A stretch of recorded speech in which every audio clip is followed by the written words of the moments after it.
I asked him to write it down, otherwise they're going to preach, you know. You're going to see some preachers here today, watch it. Don't worry, go for it. You can stand over here, but they can see you. Okay, firstly, please excuse me, I've got the man flu. The enemy didn't win me here. Okay. Where's God in your plans? Good morning, everyone. My name is Charl Bedeman. I'm 35 years old. I have an amazing wife and a beautiful daughter. This is my testimony about how Jesus saved my life and gave me a new identity. I wasn't always committed to living for Jesus.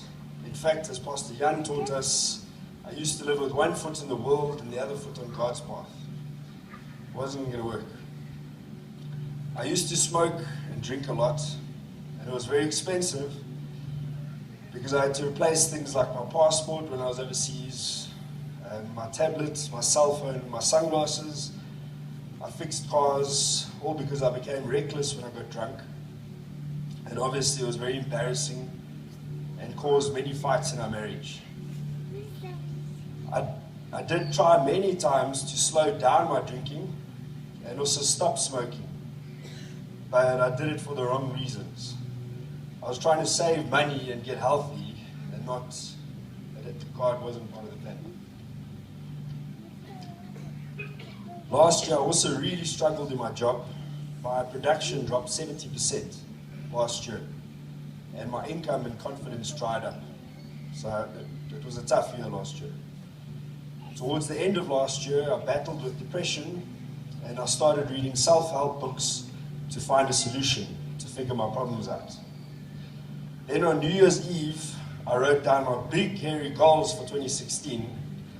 I showed my wife when we were in France, Charl, in the Western Cape, and she looked at it and she said, "Where's God in your plans?" This rocked my boat quite a bit, and I began to re-look at the strategy that I thought was good. And then in January this year, we were here at Hatfield, and then we did a week of prayer and fasting, and this is where God's amazing grace ignited my life. Since then, I stopped drinking and stopped smoking, and I read the Purpose Driven Life book. Sorry. It's hard to describe the feeling, but it was amazing.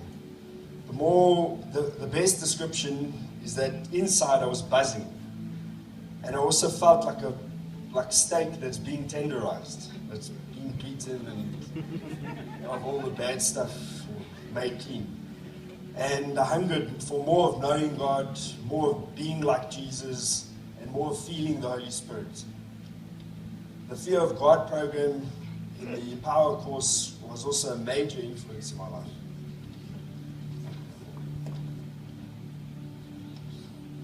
I then managed to convince some friends of mine here at church to come with me to the Mighty Man Conference. And the 12 of us all had amazing, life-changing, brotherly experiences with God there in the Karoo. We're now preparing for our second Mighty Man Conference in 3 weeks. And we're looking at taking about 50 men with us. Well, altogether it's about 50 guys. All because those men at the first conference became Jesus' disciples, and they invited other men that wanted to know what has changed us.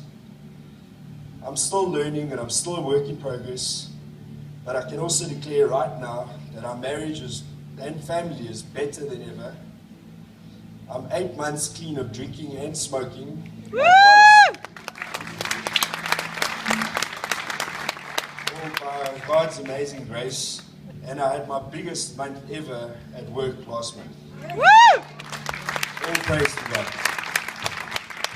Hallelujah. That is good, amen.